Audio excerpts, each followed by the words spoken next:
Merci, maître. Nous avons compulsé avec vous, effectivement. Lorsque nous comparons cela aux marchés qui ont été passés avec la Sucrouf, nous voyons que nous sommes au-delà des montants des marchés qui ont été passés, je vais dire, en 2016.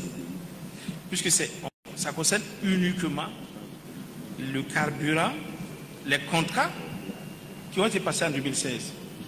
Puisque chaque bordereau ici porte la mention 2016. Donc nous disons, même si ça a été livré en 2017, ça concernerait les contrats de 2016. Est-ce que M. Ramiba peut nous donner des explications par rapport à ça? Quand nous compilons, Daf Zongo a reconnu que lui, il a réceptionné du carburant avec la société Plouf. C'est ça? Vous avez réceptionné du carburant de 2016 avec la société Plouf. Revenez, Daf Zongo, revenez. Même si votre conseil n'est toujours pas là, il ne nous a pas en tout cas informé qu'il ne sera pas là. Donc il devrait avoir tort de ne pas nous informer. Monsieur le bâtonnier.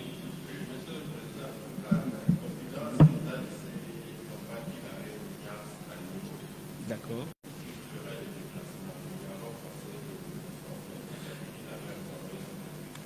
Mais normalement, il devrait nous informer quand même.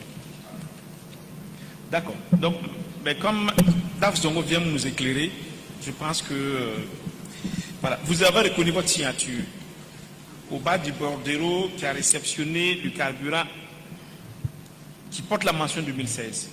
Donc, suivant vos explications, ça ne peut avoir un lien qu'avec les contrats qui ont été passés en 2016, exactement, suivant vos propres explications.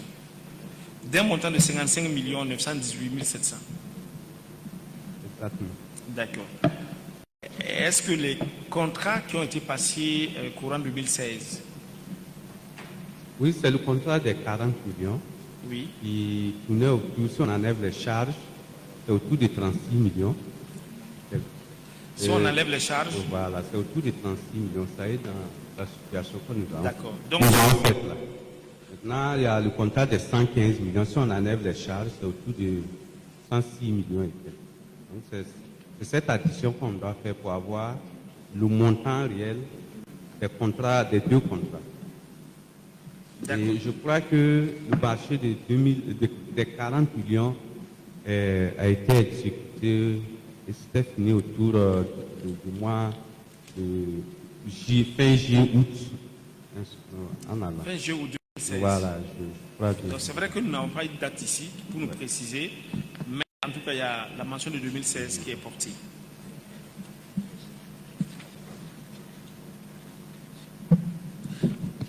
Oui, c'est ça, monsieur Zongo dit, si on enlève les charges, on peut se retrouver dans les 36 millions. 55 918 000. Bon, comme il avait expliqué, il y a aussi le fait que, même si on prend le contrat de 115 millions, on a dû certainement le faire hors de commande ou bien tout comme ça. C'est possible. D'accord. Alors, comme il y a longtemps, on ne se rappelle plus. C'est possible. Okay. Mais si je suis vos explications, le contrat de 115 millions a été exécuté. Bon, comme je l'ai dit quand moi je partais, bon, la situation avait été faite. Voilà, c'est ce qui ressort dans le PV.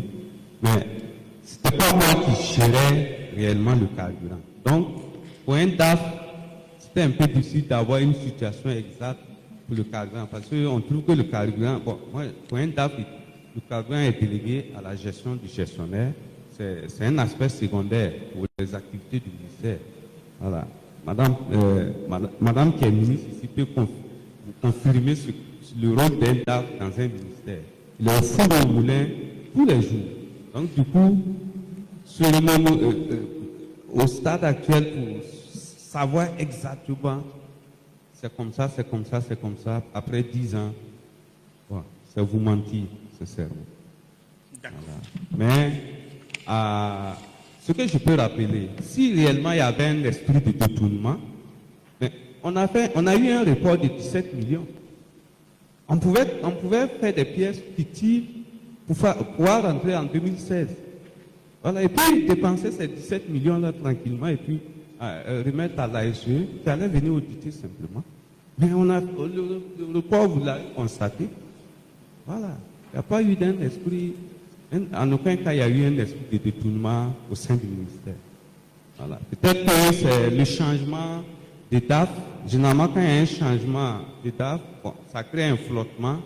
Peut-être que c'est là que, certainement, les pièces, bon, je ne sais pas, il y a eu un flottement. Et puis, comme lui, il venait d'arriver nouvellement au début, bon, le temps de prendre la machine, peut-être que c'est ça aussi qui a créé ce flottement. Non, en aucun cas, il y a eu un esprit de détournement.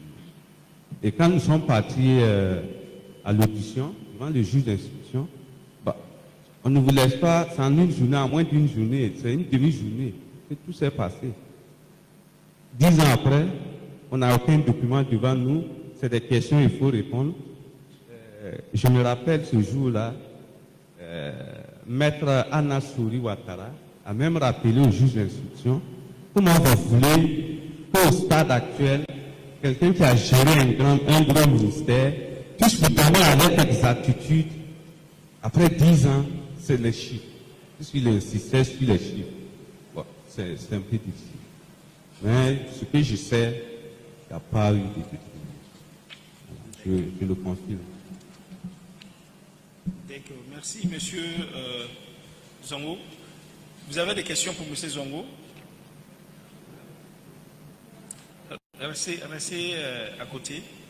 Monsieur le Président, oui. Sans mon... Parce que... Oui, mais il ne nous a rien dit. Hein. Nous sommes en procès. Il sait que le procès poursuit. Au moins, s'il nous aurait informé. Non, il m'a dit qu'il aura un petit retard et qu'il arrivera entre 11h30 et midi. Et de ne pas m'inquiéter. C'est ce qu'il m'a dit. Bon, je n'ai pas su qu'il partait à l'eau. Si on a besoin de vous entre 10h et 11h, il faut qu'on patiente pour qu'il vienne. Moi, je ne maîtrise pas trop les aspects juridiques. D'accord. Nous sommes des profanes. Je ne sais pas comment ça se passe. Que si les questions doivent venir, bon, ça... D'accord. Monsieur Lazieux, vous voulez avoir des questions d'éclaircissement ou c'est des questions de fond? Non. Ce conseil n'est pas là?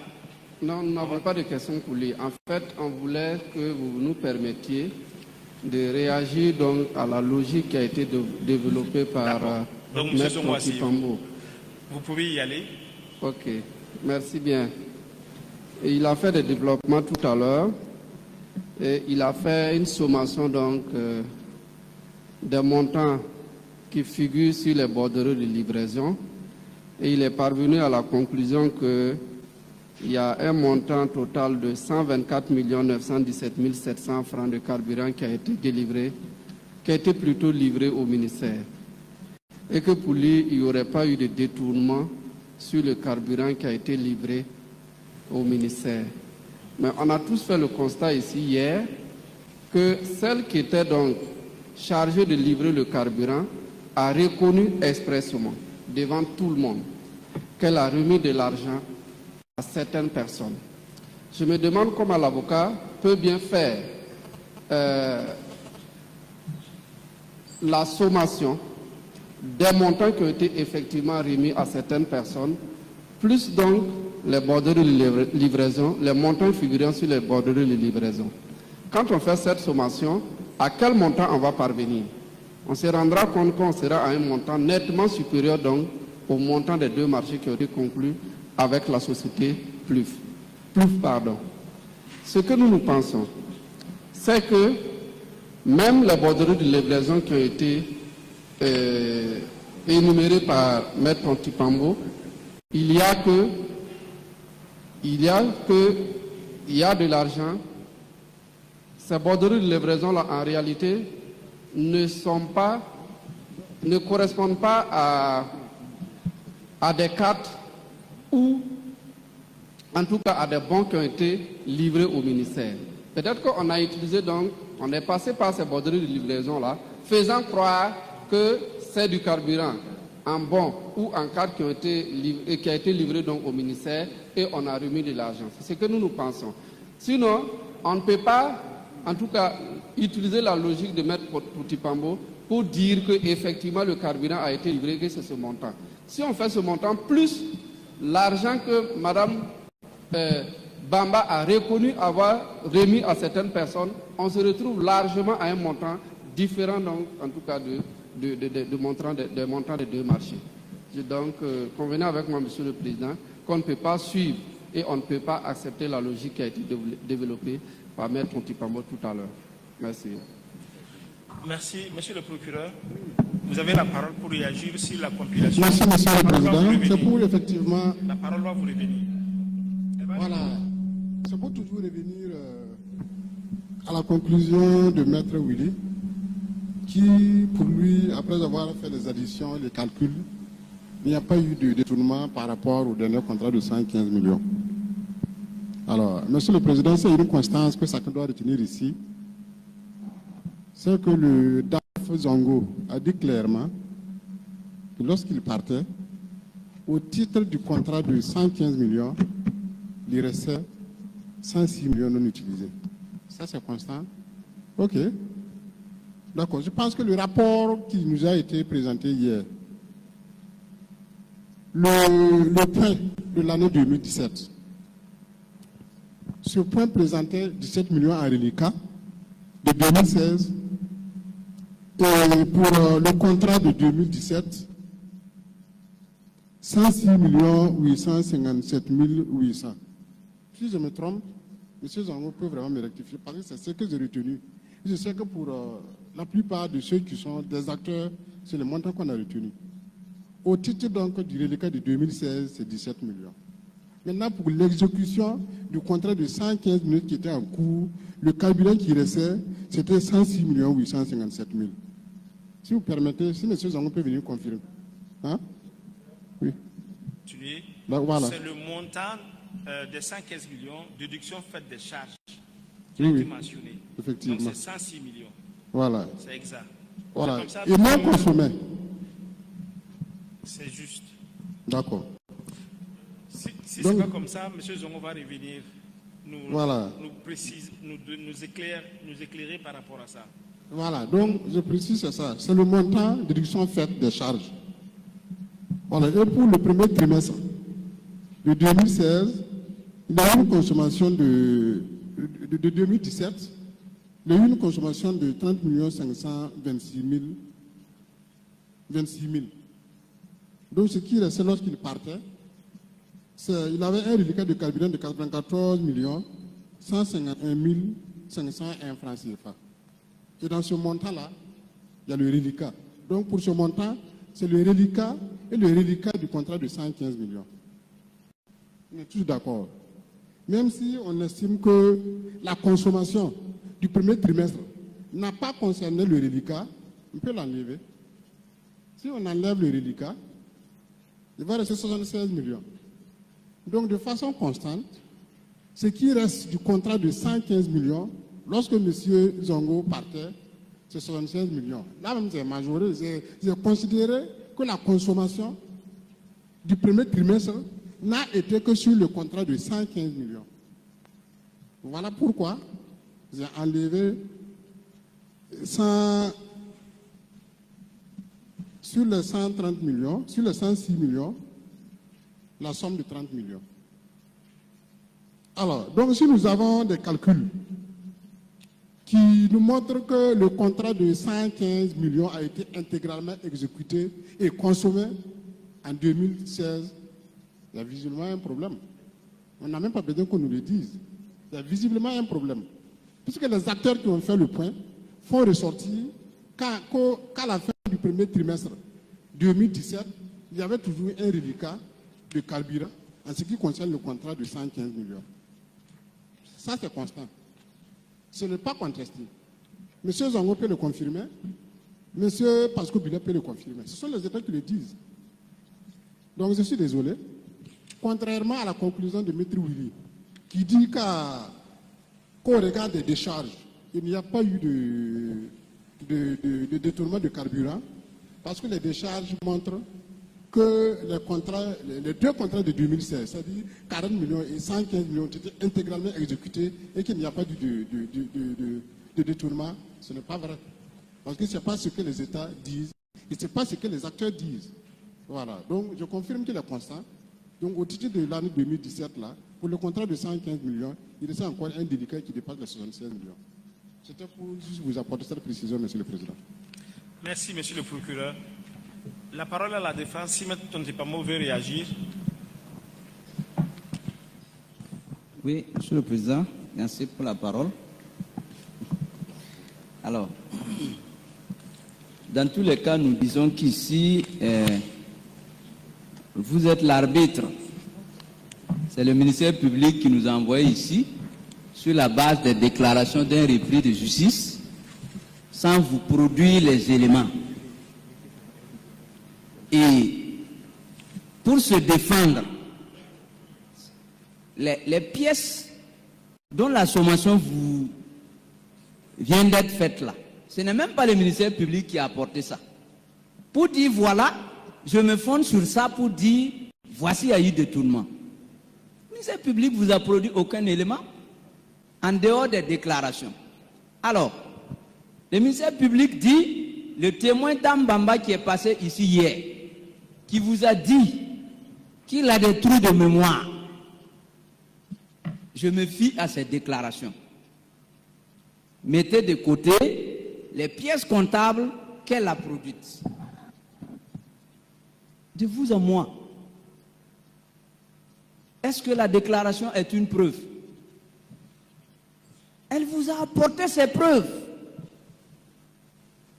Si elle vous apporte ses preuves, et elle tient des déclarations contraires, contradictoires à ces preuves, mais quand vous allez vouloir rendre votre décision, vous n'allez pas dire « je me réfère à la déclaration d'un tel ». Vous allez dire « je me fonde sur telle et telle preuve ». Donc nous disons, Monsieur le Président, nous disons que dans ce dossier, on nous accable. Nous n'avons même pas d'éléments. Mais nous savons que nous avons eu affaire à une société de livraison de carburant. Le ministère de la Femme représenté ici par l'AGIE. Mais c'est lui qui dit avoir subi un préjudice. C'est à lui de vous apporter les éléments. L'AGIE vous a apporté quoi à la barre? Rien. Et c'est la société encore qui s'est dégourdie pour vous apporter des éléments. On vient vous dire, mettez ces pièces comptables là de côté et référez-vous aux différentes déclarations pour condamner des gens. Ensemble, nous avons fait la sommation des différents bordereaux de livraison ici. Les mêmes acteurs auxquels le ministère public se réfère, qui ont comparu à votre barre, ce sont ces mêmes acteurs qui vous ont confirmé que nous avons reçu le carburant. Ce n'est pas moi qui l'ai dit. Ils ont confirmé devant vous. Est-ce que les pièces comptables produites dans votre dossier là, le ministère public a-t-il apporté des preuves contraires? Il n'y en a pas. Donc, à vous de décider. Je vous remercie, Monsieur le Président. Merci.